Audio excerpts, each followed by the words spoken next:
আওয়ামী লীগের মধ্যে এখনো কোনো অনুশোচনা নেই, এমনটাই দাবি করলেন মেজর হাফিজ উদ্দিন আহমেদ। কিন্তু কেন তিনি এরকম কথা বললেন?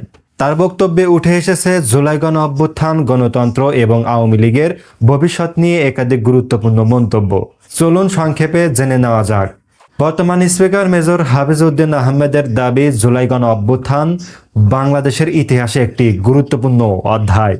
তার ভাষ্য অনুযায়ী ছাত্র, তরুণ, সাধারণ মানুষ ও বিভিন্ন শ্রেণী পেশার মানুষের অংশগ্রহণ এই আন্দোলন দেশের রাজনৈতিক ইতিহাসে বড় পরিবর্তন এনে দিয়েছে। তিনি আরও বলেন, গণতন্ত্র, সুষ্ঠু নির্বাচন এবং মানবাধিকার প্রতিষ্ঠার জন্য জুলাইয়ের আত্মত্যাগকে জাতি দীর্ঘদিন স্মরণ করবে। একই সঙ্গে তিনি অভিযোগ করেন, আওয়ামী লীগের নেতাদের বক্তব্যে এখনও অনুতাপের কোনো লক্ষণ দেখা যায় না। তার মতে, যদি তারা দেশে ফেরেন তাহলে জনগণের মনোভাব সম্পর্কে বাস্তবতা বুঝতে পারবে। তিনি আরও আশা প্রকাশ করেন, জুলাইয়ের চেতনা ও শহীদদের আত্মত্যাগ ভবিষ্যতেও সম্মানের সঙ্গে স্মরণ করা হবে এবং গণতন্ত্র প্রতিষ্ঠার সংগ্রামে এই অধ্যায় জাতির জন্য অনুপ্রেরণা হয়ে থাকবে।